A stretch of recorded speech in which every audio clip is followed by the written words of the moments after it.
Good evening, fellow ghosts and specters alike. Your ghost host with the most here, Hipster Donald, Ayo Daddy-O. And BlueDragonFive.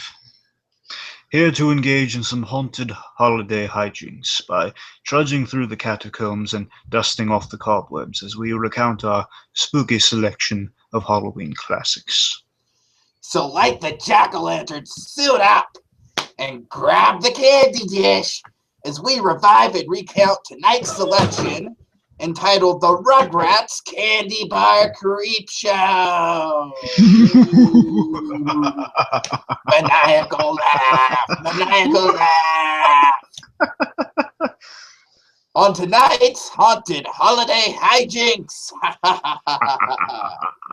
All right, BlueDragonFive, set the episode up really quick while I take this mask off. Sure. So, folks, this, to my knowledge, was the first, actually, way back in season 1, in fact, I was surprised by. This is way back early cuts for the Rugrats. It's their first stab at a Halloween special.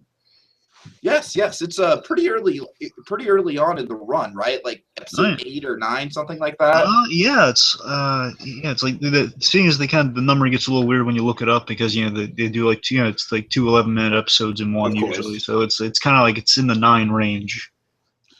So I have a very, very nostalgic story surrounding this episode, BlueDragonFive. You want to hear it?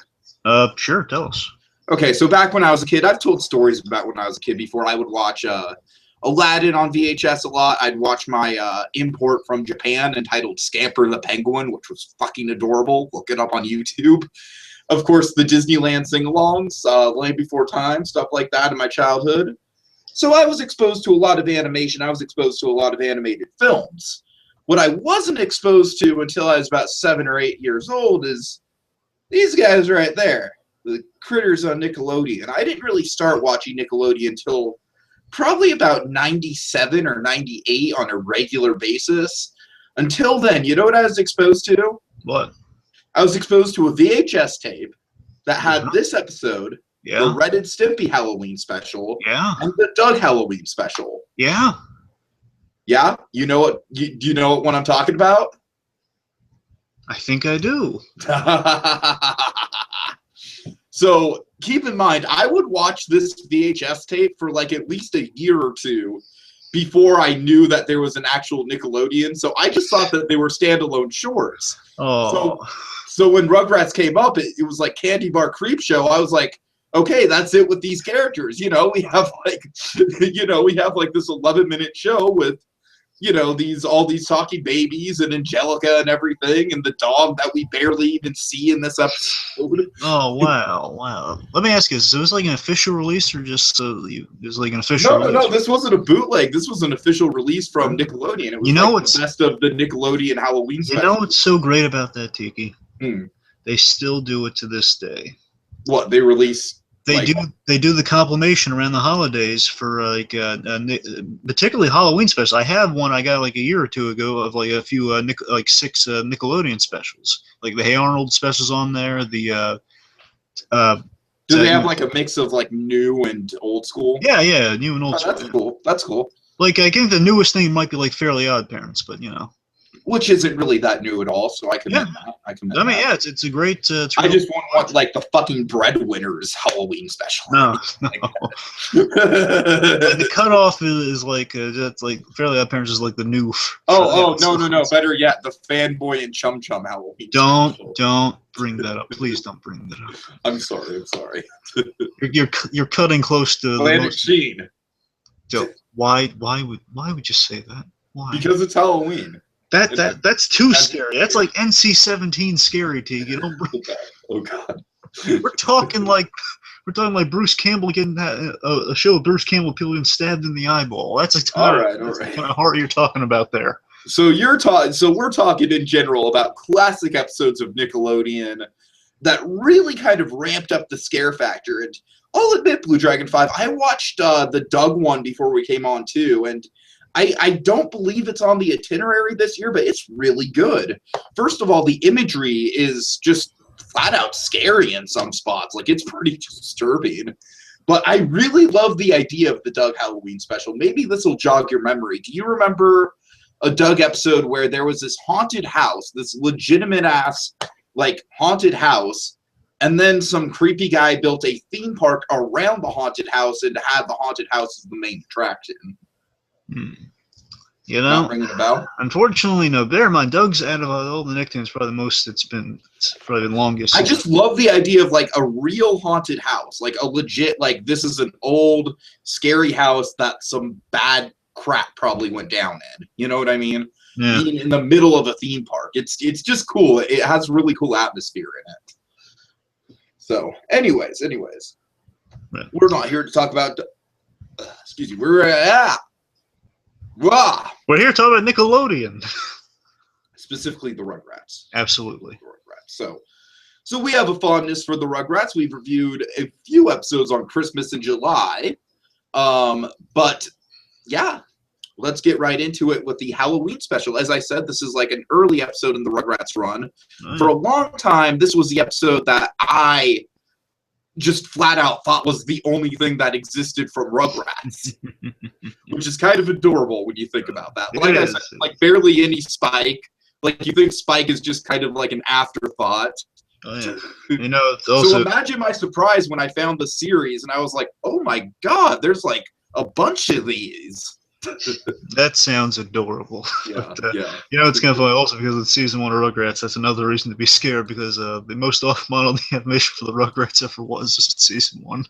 And just in general, Monkey and I have talked about this quite a bit. I mean, season 1 of Rugrats, it just has quite a few disturbing episodes in general. It does. It does. You know, plus in quality kind of goes up and down until they found their stride towards the end. Like this is them like closer towards the stride. Like they got at least it was a little more on mild, but early episodes before this, it was scary. Just go back and look at the pilot. It's almost like Tracy Ullman Simpsons bad. Yeah, it's in that range, folks. It's very odd looking. I mean, this is just them. Like at least they're consistent in this one. Still, they're not quite there yet. All right, so anyways, this is a charming as hell Halloween special, so let's just dive into it. What is our so we start a Rugrats episode like we start any Rugrats episode back in the early days. I think even later as they tried to keep this thing of like, you know, we start kind of an odd perspective shot. This is like one of the big running motifs of the Rugrats. Which, you know, it's a statement on the series of what it is. It's about looking at something from a different perspective, from a different point of view you haven't remembered for a long time. And you remember the first time you're seeing this sort of thing, it's a weird thing. It could be an innumerable amount of things, and you with your world experience looking in on this is like, wow, this could be anything. That's the world of a baby. Or the world can be anything. That's a nice message to convey in just a little visual image. That was the most poetic description of the Rugrats I've ever heard. Good job. So where do we start this one, Tiki, for Halloween? Where could we possibly start? Oh, I mean, where else? We start with the inside of a jack-o'-lantern as it's getting carved open. Dee Dee, let's just get this out right now. Dee Dee has like this lopsided pumpkin, and she carves one tooth into it. Yeah, well, to be fair, again, sucks. That's just... Dee Dee sucks. Well, I'm more than happy to jump on that bandwagon, but we're jumping on that bandwagon. I mean, this is a quality episode, but even still, she when she's in it, she is not pleasant. Well, let me say this. Oh, you're right about Dee Dee, definitely. But let me say this. You know, I've always have such nostalgia when they do this, and just seeing the Rugrats do this again, this is a perfect episode to kind of jump into haunted holiday hijinks with, because you know, just it fills me with such nostalgia and love for this holiday. That's why we do this, folks, because we love Halloween. You know, next to Christmas, we go bananas for Halloween. Of course, and I think there's almost just as many kind of iconic Halloween episodes as there are Christmas episodes. And the interesting thing is, as we'll see in a couple, like 1 or 2 of the selections we have down the pipeline, sometimes you don't even necessarily need to be a Halloween-themed episode to leave an impact and be kind of like an episode that constantly gets played on Halloween. You know what I mean? Certainly. And this one in particular, you know, I always love the memory of my favorite Halloween memory. Even to this day, you know, it's tradition. You always do it. You have to do it. Cutting out the face in the pumpkin for the jack-o'-lantern. It's an artistic exercise, and you know, it looks nice, and it's something you, and hopefully if you're lucky, you, your family, your friends have made together. It's like it's a group project of, at the end of the day, it's like we made this a little testament to our love for Halloween all together. That's something nice. And just seeing that here from Tommy's perspective. For the first time, it's Tommy's first Halloween. That's the big runner. This is the baby's first Halloween, essentially. I mean, that's the big runner of the show, is that every episode is their first something. At least in that first season, I think a lot of the storylines kind of revolved around that dynamic. Of course. So, so they're cutting out of Jack-o'-lantern. You know, Tommy is he's perplexed. You know, what is this wacky holiday? So the baby's going to hold court as they usually do within the playpen. And he said, well, okay, so, you know, it's kind of like the staff meeting from the Toy Story films. Like, you know, they're all just like after the adults, after the kids leave, and they're just like left there talking, okay, here's what we're doing next. Okay, what's going on here? What do we worry about next? So, in this case, for the babies, as they're holding court, well, the grown-ups are acting really weird. You know, have you guys noticed this? Yeah, they're putting on costumes. They're talking in funny accents. What's going on here? And then who enters but our Lucy of the special? Our Lucy of the special? Is that what we're going with? Our Lucille Ball? No, not that Lucy. I'm talking about Lucy from Peanut. Oh, I'm sorry. Are you rushing or are you dragging? Are you rushing or are you dragging, blockhead? Oh, God. Oh, can you imagine? Are you rushing or are you dragging? Seriously, can you imagine Charlie Brown as Miles Teller? No. Let's not even. Oh God. It's too much. It's too much. Oh God. Okay. So. Oh, that's just sad. That's just sad, given Charlie Brown. Okay. Anyways, Angelica enters. J.K. Simmons pulled the football. Sorry. I'm sorry. So what does Angelica have? What's she boasting about? She's boasting about the fictional candy bar that every single 90s kid in the universe fucking wanted to be real. The Reptar Bar. Oh my God. The kids are wondering. All my memories of this episode basically stem from this fucking candy bar. Oh, yeah. You know what I love looking back at this? It's funny, again, pardon the Toy Story reference, but it's like how in the original Toy Story they embodied the 90s commercial in the Buzz Lightyear scene. And here they embody a 90s commercial, like every product, it's like the Turbo Man from the Jingle All the Way. It's like the whole, like, all the descriptive words for the product being laid out within a commercial that the kids will then memorize so they can relay it to their parents so they'll get it. And of course, in the 90s, you couldn't watch Nickelodeon without just being brainwashed by a barrage of that kind of stuff. So it was perfect, and they can. So Angelica's showing off the bar. You know, Reptar and a little wrapper of Reptar on a candy bar shaped like Reptar. Which is why has Nickelodeon never made these things? You know, Tiki. I don't know. Look at my face. I like, as a 24-year-old going on 25, I still desperately want them to be real. It's sad. But you know something? You know what's funny? They're actually the art of making candy bars has advanced so much. I don't know if this. I assume this went through because it was talked about in Fat Man on Batman. But Neil Adams, one of the Batman artists, he's at the point where he's like signing off on people to make chocolate bars out of his comic covers. Oh my God! So essentially, you can get like the Superman breaking the kryptonite bonds, but in a chocolate bar.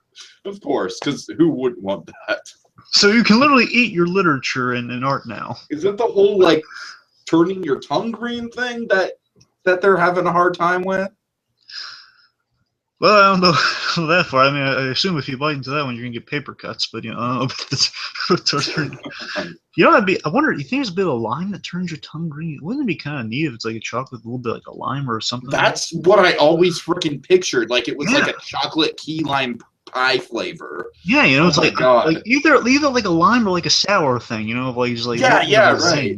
In there, you know. Okay, anyway, so we could literally just sit here and talk about the Reptar Bar for 45 So, Tiki, would you like me to go through all the descriptive terms Angelica lays out in this commercial? Yeah, go ahead.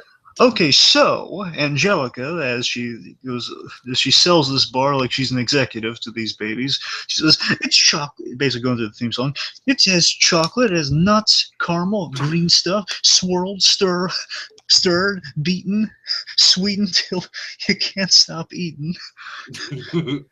So, superest, the duperest, double chocolate scooperest. That's my favorite, the double chocolate scoopiest. It's the meanest, the best, better than the rest. Okay, hold on. Let's do this part together. All right, ready? Ready. Reptar Bar, the candy bar supreme. The candy bar that turns your tongue green. Well, no, not really. Not in this case. So then, so the baby's going, wow.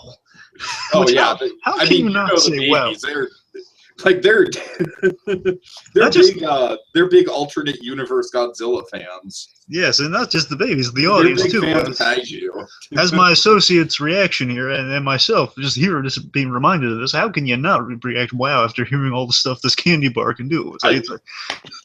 I'm literally kind of pissed at Nickelodeon for never marketing. Must be like a Wonka subsidiary that made this candy bar or something, you know? It's amazing.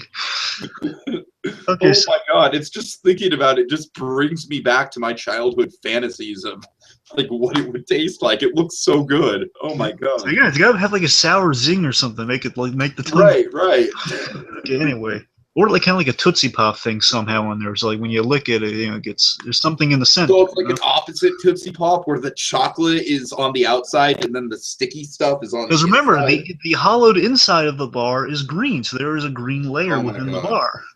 Okay, anyway, let's try Okay, that. we could literally just go on like fucking Reptar Bar the podcast. We could, but let's not. So anyway, so the babies, and now they're intrigued, so they're saying, well, now they're kind of picking up on Angelica saying, well, I'm the only one who's going to get this, you know, Angelica. And I will admit, I've defended Angelica in the past, but she's pretty bad this episode. I think you're getting more invested in, like, hey, because of the candy bar she's mocking them with. I guess so. I'm like, fuck you, Angelica. When I was a kid, I represented the babies. Yep. That was my demographic. I literally wrote in my notes, you know, just Angelica, you smug little, just dot, you know. Anyway, so they were asking, now they're intrigued, like, well, how come you're getting one? How come we can't? And said, because it's Halloween. Oh, God. Because it's Nails on the Halloween. chalkboard. Yep. So basically, then she talks about trick or treating, and apparently this is Angelica's first time trick or treating too. That's one of the things I've always kind of enjoyed about the show is the fact that Angelica is 1 year older than the oldest baby. Yeah. And yet she seems like she has so much more world experience than them. Yeah, it's like 1 year. It's like I always like the idea kind of Chucky was like on the way to usurp her power. Right, exactly. As ridiculous as that sounds, like whenever Angelica needed a henchman, she always went to Chucky because he's the God. closest. Oh, You know, it's just always kind of funny like that. It's like, well, you're the next one in line to take the throne, so I gotta train you, kid. Okay, anyway, so then we got Dee Dee and Drew here, and they're carrying a lot of Reptar bars. And that was the shot as a kid where I was like, oh. Yeah, seriously, that Like, really it's not just seeing the one Reptar bar, it's seeing the whole candy bar full of them. Yeah, Dee Dee and Stu, they really go all out for Halloween. Okay, you know, there's this one house in my neighborhood called D Street, and it's right in the center of town. Mm-hmm. And it's kind of like upscale housing, like kind of like rich yuppie style houses. Yeah. And there's a few houses that are well known for giving out like full size, king size candy bars. Well, there's always a house like that. Always the fancy one that gives out the full size candy bars. Right. But I'm saying like these houses like get lines like all the way down this like, you know, like half-mile long suburban street. It's kind of crazy. Mm-hmm. Okay, so unfortunately, they don't have a badass haunted house to go along with it, as we'll get into. So, anyways, again, really cool shot of like all those Reptar bars. Again, just the idea of a candy bar shaped like Reptar, so simple. Yet I know. The wrapper looks so photogenic. Okay, we're getting off track. So basically, the baby's like, oh man, we gotta get some of those. So it's like the blue meth of candy bars, you know. In this case, the green meth of candy bars. See, that's what Heisenberg was missing, the green element. That would have sold like it's green. Yeah, but you know, it's for Halloween. So anyway, so Stu's prepping the haunted the market. You know, we diversify. We make a polka dot for some days. Anyway, so Stu is like no chili powder. So Stu's hammering the haunted house sign, you know, eating his thumb, like, ow, clumsy. Oh boy. You know, he's inside, you know, doesn't look half bad. You know, it's actually not a half bad looking haunted house. No, this haunted house always impressed me. This particular episode always made me want to beg my parents to frickin' do a haunted house in the garage. Like, this episode actually contributed to a lot of childhood memories. Like, I would try to set up haunted house style stuff in my backyard with the decorations we had lying around because of this episode. Oh, it's crazy. Oh, this episode is my childhood. Okay, so basically, Drew and Stu are kind of fighting over whose idea it was. From us, I thought it was my idea. By the way, how cool is Drew's gorilla costume? So ridiculously It's silly. amazing. Okay. Basically, the who thought of it thing, and then the Dee's asking about the grape eyeballs, which is an actual thing, but people they peel the grapes, it looks like, and paint draw like a little. I can see that. I can see that. That's a real thing, the peeling the grapes. So it's nice to see little details. You never see that nowadays. They always mention it, but you never see it.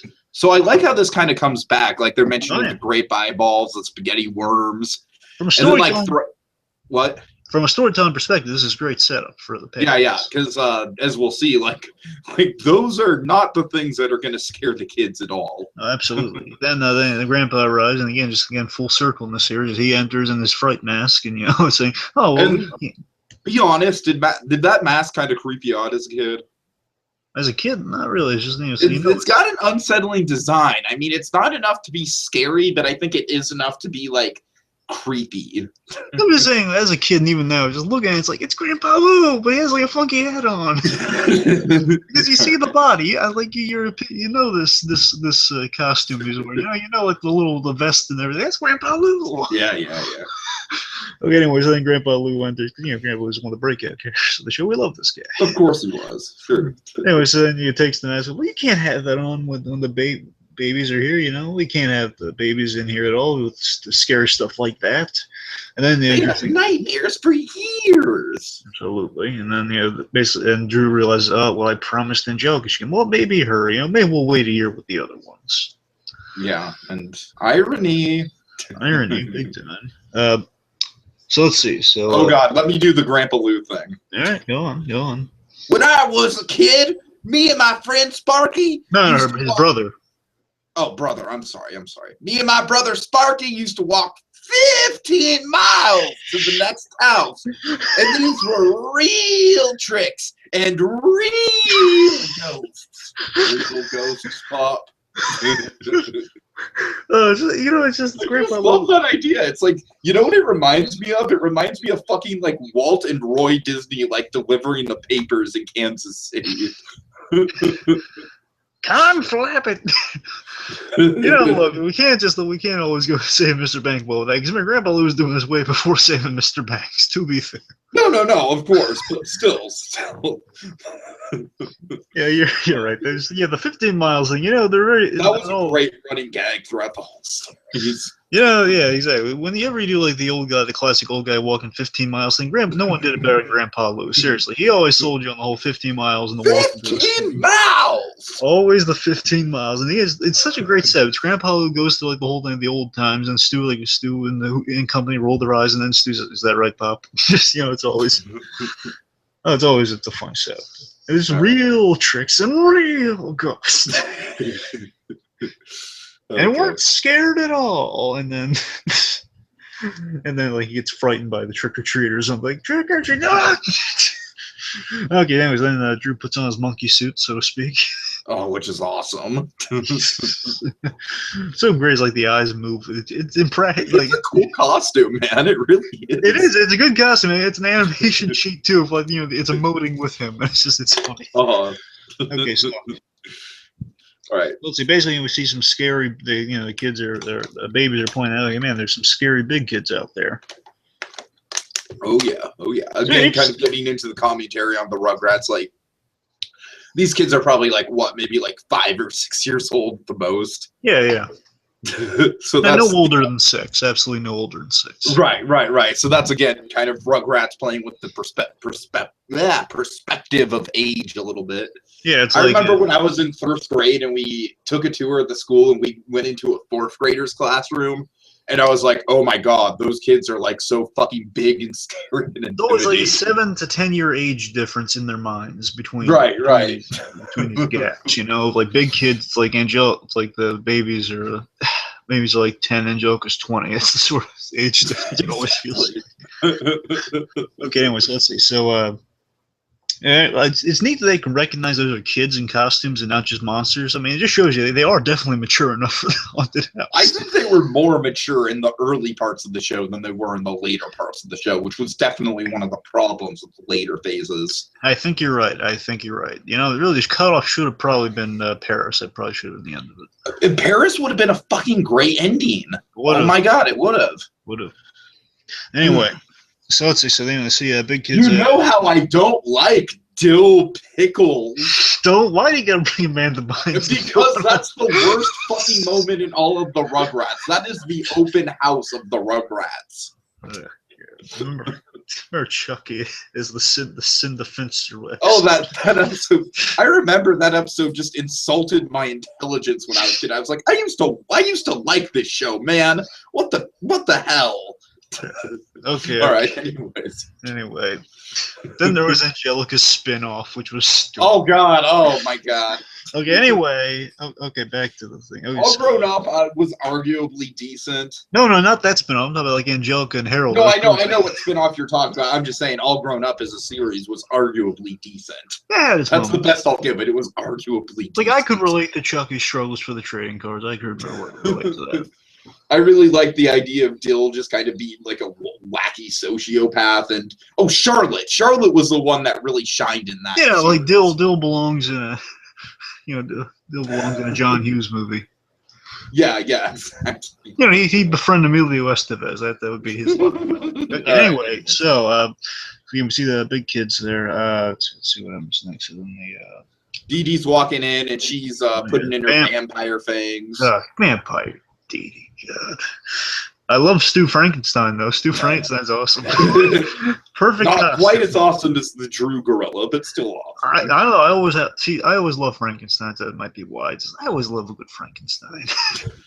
And I've always loved King Kong, so that's fair. It's fair. I'm just saying, Frankenstein, the old horror monsters is my favorite. Oh yeah, well I think King Kong is right up there with the old horror monsters. So I don't know, it's like it feels like in the giant monster category. These are like just the horror monsters. Then you have the giant. Yeah, you're right. There is a difference. It's still all universal. I mean, yeah. So. Absolutely. Okay, anyway, so then their grown-ups are put in their costumes, and then you open the door, and such cute costumes, so scary. And of course, they're not scary at all. They're just like the most adorable, like fairy princesses and stuff. She's saying are scary. Don't patronize the kids, Dee Dee. Yeah, Dee Dee, you suck. Just say they're nice, okay? Don't just say, oh, they're scary. Don't patronize the kids. Just give them their candy. Anyway, so basically the kids, the babies notice from like their vantage point and say, okay, the kids leave with scream, they leave with candy bars. And they can pull their faces off. You know why? Oh man, they can pull their faces off. That's kind of a horrifying idea. They have enough bars so they could have it for both faces. You know, it's kind of cute kid logic. Oh, okay, two faces, two candy bars. It makes perfect sense. And then basically they kind of make the rationale. Okay, screaming gets you candy. Well, usually screaming gets us bottles or a diaper. Chucky's point. Chucky's maybe 2 cents. Will share with us. No. I love Chucky just being the optimist and just be like, everyone's shooting them down. Just Chucky, seriously, come on. Come on. It was a thought. So they all start screaming. And 1, 2, 3, scream. And then this is my biggest. As much as I do really like this episode, this is the bit where Dee Dee just ticks me off. Well, it's Dee Dee, okay? So it's like obviously Dee Dee is the sour point of the series. Dee Dee, you stupid god. Okay, anyway, so Dee Dee and Stu, they tend to the screaming. So Dee Dee and Stu, they tend to the kids, and they think they're scared of the big, the big kids, the trick or treaters, and of course, now here's why it's stupid. I'll tell you why. Here's why Dee Dee is just ticking me off here. Stu is just the casualty. Stu is good going along. Stu is a good father. He is. He's a little. He is. Yeah, I put Stu near the top of my animated fathers. Yeah, Stu is distressed. Stu is just he kind of goes with the flow. That's why he's kind of makes the mistake. He's distracted. So I think Stu is kind of like the most relatably sloppy parent in the Rugrats. Yeah, but importantly, when If he's that there, makes any sort of sense. yeah, importantly, he's there for he bonds with the kids' family. Yeah, exactly. It's like he can be sloppy sometimes, but you relate to him so much, and it's so understandable given his circumstances. Yeah, Dee Dee's just there for the mortgage. That's all she's there for. Yeah, sure, Dee Dee.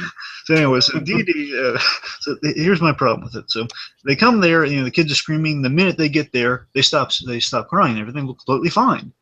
And they're like, they have these big ass fucking smiles on their faces. Yes, so they look absolutely fine. Now, right. Now, I'm not a parent. I'm not. Now, I'm just. There are a few sounds in this world less terrifying than the sound of an infant crying. I just, or not crying per se, but screaming. It's terrifying. Yeah. Now this again. Bear in mind, this is just my humble guess here. Okay, if you're a parent and you come in, kids are screaming, like the drill and all that stuff. You come in there, they stop screaming. You would deduce that okay, they want something, and they're not terrified. Otherwise, they'd still be screaming.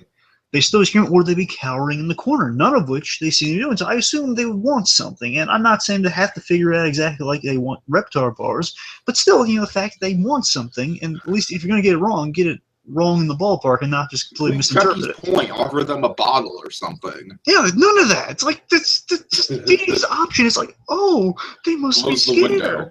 And just Dee, I hate her. I really just hate the lines. She goes by the logic of lip shits, and yet she is so unobservant as a parent that it's like she doesn't even get that her kid is like happy as a clam. Lipschitz is absolutely the perfect name for any book Dee Dee would read. Oh, of course. Because that just it's a double joke. No. I know, subtle, isn't it? But seriously, it's a clever. My God, it is. That was like the first double joke in my entire life that my adult parents pointed out, like lip shit. No, but in all seriousness, this is kind of a clever joke. I'm surprised they still got away with it on TV. Then again, the lovely Tony J playing him when he appears. Of course. Tony J is such he did various roles in the Rugrats. That guy was always so good. Yeah, he's versatile. I miss Tony J. I really do. Anyway, so basically, that's better. Oh, dude, punch yourself out right now. Okay, anyway, so then Tommy ponders, what did we do wrong? What are we missing? I like this. Tommy is like all like he's having an introspective moment right here. Yeah, it's like Jack Skellington right now. He's just figuring out, oh man, something's missing. What is it? And if I were dead, I could take off my head and recite Shakespearean quotations. But since I am dead, I love that movie. Okay, anyway, so basically, Tommy figures out, okay, we need to be inside that place, the screen, to get the candy. Mm-hmm. So then they're sneaking their way out again. After all these, you still didn't figure out how to close the pin up for the final time. They always get out. We see the one appearance of Spike here. Yeah, Spike. Yeah. So Spike's just again, as a kid, I always thought Spike was just kind of like this background dog. I had no idea he was such a huge part of the show in so many episodes. Well, Tiki, we have a whole episode where it's, Spike, come home. No, I know. We have a fucking Snoopy come home for Spike. Yeah. We need to talk about Snoopy Comes Home at some point if we ever do the most depressing animated specials. I know, we need the inside out tissues for that. We can't do it without that yes, prop. We do. So we can't do it until we get that prop. No, I know. Anyway, plus we got Sherman Brothers too. That's even better. Oh dear. Oh, I remember just randomly stumbling on that movie on the Disney Channel one day and just it fucked me up, man. I was not prepared for it. Ooh, Charlie Brown. They just wouldn't let poor Snoopy inside the library. Why wouldn't they let him read? Okay. Anyway, so moving forward. So again, Spike is a cute little thing. Spike's in the kitchen. He's yawning. This is always Spike. Even in this little taster. So he's pleasant. He's just letting the babies go about their business and stop them, not causing a fuss. I think it's just proving the point. There's absolutely no security in this place whatsoever. No. The dog yawns. He's going to sleep, and just the parents get completely in it. This is the worst playpen ever designed. I'd like to know the manufacturer of the playpen. What if it was Stu that built that playpen? That would make a lot of sense, actually. It would. Okay, so let's see. Let's see. So they go inside the funhouse, right? Yeah, and this is where the episode starts to get really visually interesting. Doesn't look so scary. So we have Chucky in front of the funhouse mirror. We get some really cool kind of imagery of his, his body stretching in all sorts of weird places. No distorted Chucky. Tommy is just absolutely delighted with the great eyeballs, kind of proving Dee Dee wrong. Oh, yeah. Yeah. And of course, Phil and Lil. Worms. Worms. I love the spaghetti worms. So then I love this idea. Okay, they see the terrifying silhouette of Angelica as an angel, and they hear her voice, and they scatter. She's the angel of death. Yes! Oh my God, I never thought of that! Right? Brilliant! That was the symbolism there. Of course, when you say angel of death, my instant thought is Batman Mask of the Phantasm. Oh, God. Because of that awesome line. So, Balestra, your angel of death awaits. Anyway. Okay. So basically, after Angelica's terrifying silhouette, they run, they scatter, they're hiding all over the little fun house. Remember, Dee Dee's like, oh, you all have such scary... By the way, how annoying is Dee Dee with a vampire teeth? You all have such scary costumes. Someone give me a tub of garlic, please. Just someone, I'm going to shove it down her throat. But then Angelica, she's all like, mine's not scary, Aunt Dee Dee. I'm an angel. Someone give me some devil's food cake. I'm going to shove it down her throat. See if it works. Okay. If it doesn't work, it's going to shut her up. Whatever helps. Okay, anyway, so yeah, as that's going on, Chucky gets tangled in a rope holding a skeleton above. Tommy becomes a ghost. He doesn't die or anything. Just he gets the thing draped on him. He's fine. Phil and Lil are in the mirror with the spaghetti worms in their hair. Oh yeah, yes. Okay, let's see. So then it's screaming time. So Angelica comes in. The skeleton drops right on Angelica. Yeah, which is I want to say it's a smart Indiana Jones reference. I would like to think that. But, it could just be any sort of skeleton's fault. But the thing with that movie, right? Oh yeah, of course. And also, she sees the reflection of the twins. It's awfully scary with all the spaghetti in there. It's really distorted in the mirror too. It looks really creepy. I would say that the twins in the mirror are probably the most disturbing imagery in the episode. Not the man in the mirror, folks. The twins in the mirror. Oh yeah, it is off. First I had the freeze frame, like, oh my God, is the animation that off? But no, it's the story, and they have worms in there. Exactly. So it's real creepy looking. So the skeleton drops, the eyeballs are going everywhere, all over the place, and then the ghost, then Grandpa's mask is. Oh God. Then essentially Grandpa's mask is in the room too, and then it falls on Chucky. And then Grandpa Lou walks in, and again, I am amazed. Lou is the most sturdy guy I've ever met, I've ever seen in anime, because he falls and he's still okay. I know, right? I'm always worried for Grandpa Lou when he falls, because he's not a young man. Hopping horny toads. I love all the old sayings Grandpa Lou exposits. I think they're so hilarious. Like raping librarians, hopping hornet toads, jumping Jehoshaphat. I can tell you the creepiest image probably is Chucky walking in that mask. That's really creepy. Yeah, that's creepy. And I also think the Tommy ghost is also kind of creepy as well. The Tommy ghost is really cool looking though. Right. It's not like the usual white sheet. I like the fact that it's like a brown sheet. And again, it kind of reminds me more. That's not just Angel of Death, but like Grim Reaper type stuff. It's kind of right. Okay, anyway, so then as Grandpa Lou's getting scared, again, him saying, I don't get scared. I didn't get scared back in this. Anyway, so the kids find Reptar Bars. Yeah! And then this is adorable. Lucky bastards. And this is an adorable and just kind of brings it all home. This is the optimal Halloween experience you want for these kids who experience it for the first time, even though Angela gets the raw end of it, and she deserves that. They're coming back, they're strolling back through, passing their lovable dog Spike, and they have their candy loot, and it's adorable. It's like the how they got the bags and how they're able to kill them, I don't know. I don't need to know. But the point is just they're carrying it through the kitchen like these bags full of Reptar Bars, and it's adorable. And then Spike. How did they get the bags? It's not important. It's like in Toy Story 2. How they get home from the airport? They hijack the thing. That's all we need to know. Anyway, so just and then Spike gets a little spaghetti hair. Yeah, that really sticks out in my mind. That's what I'm saying. It's so adorable seeing these kids drag the sacks of candy across the kitchen, just waving to the dog. It's nice. We get a hilarious ending with Lou. I didn't put any zombies there. I'm talking about snake-haired zombies shrieking something horrible. There's the mask and the ghost. And then I love this. I love this kind of tender bonding moment between Angelica and Lou. Oh my god. Good. These two deserve the info saying, nothing scares me. The other one deserves a lot worse. But just like, I was scared too. I was scared too, Pumpkin. No one's gonna get me into that house. I thought nothing scared you as a kid. That was then. This is now. So and then I love this. This Grandpa Lou putting the question to Drew and Stu. Well, which one of your heroes is going in first? And then, of course, Angelica. Oh boy. This I wanted to hit her with a rolled up newspaper here. It's like, you. Woo! Exactly. Woo! Yes.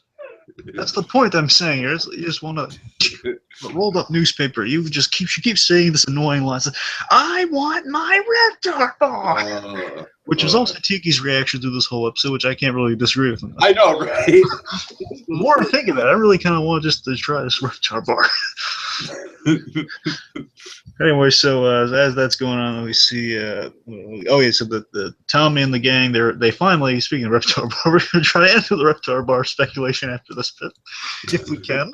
They all take a bite out of the Reptar Bars, and their tongues turn green. We have a POV shot of the green tongues, they're right, they succeeded. Green tongues all around. Hopefully with a sour. Hoorah! Halloween is saved. Yes. Oh god. And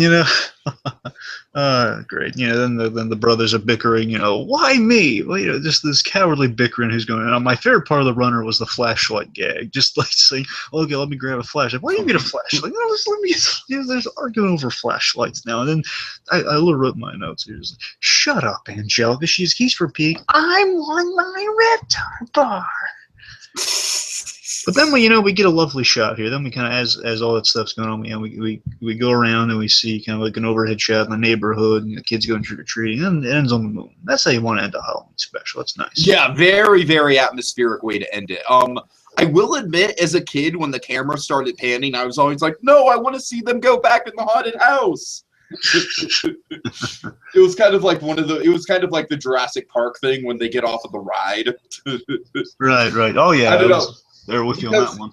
Yeah, because I don't know, there was just something really cool and atmospheric about the haunted house and the way that it was designed. I really liked that the haunted house looked like something you could feasibly make, and yet it was legitimately creepy. You know what I mean? It really inspired me creatively in a weird way, kind of like Jurassic Park. Oh god. Well, at least this episode. Well, it had a dinosaur in it, so there's a bit of a connection. Yeah. Can you imagine the gift shop with Jurassic Park? They're giving out Reptar bars.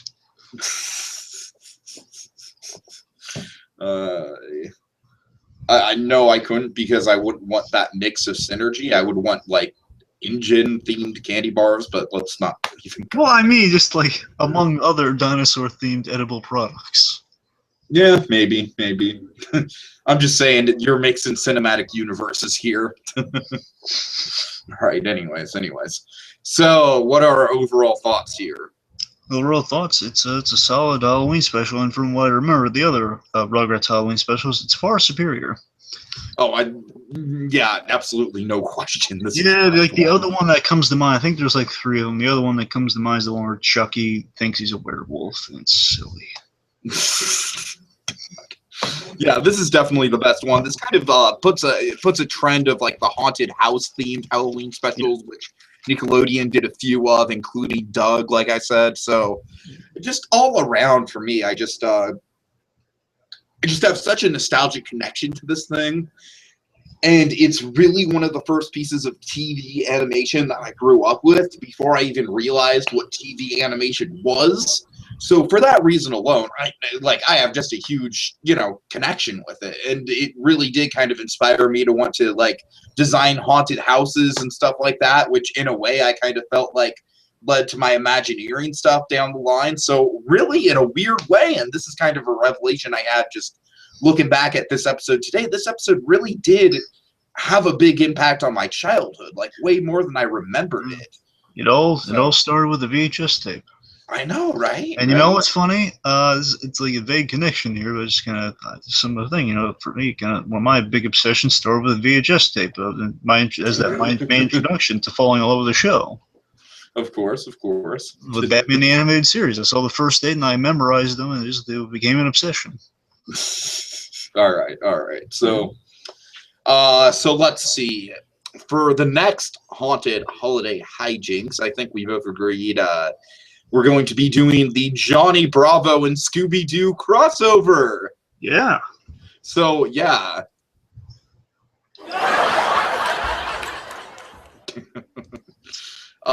Going to be a lot of fun on that one. I can't wait. That is legitimately like, I feel like that's kind of like Seth MacFarlane Family Guy humor before Family Guy existed. Well, remember, Seth MacFarlane did work on Johnny Bravo. That's what I'm saying. That's exactly what I'm saying. So still, the best episode of Johnny Bravo is the Adam West episode.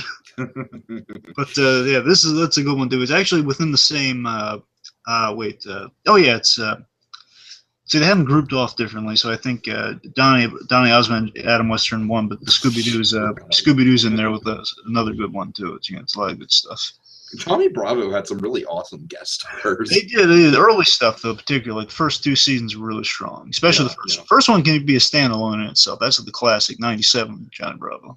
So yeah, I'm very much looking forward to this Scooby-Doo episode. It's such a loving homage to Scooby-Doo. I think there's been a lot of Scooby-Doo parodies over the years, but this one, for my money, is like the crown jewel of Scooby-Doo parody. Wouldn't you agree? I would 100% agree. It's like one of the most nostalgic Scooby-Doos I got for me, too.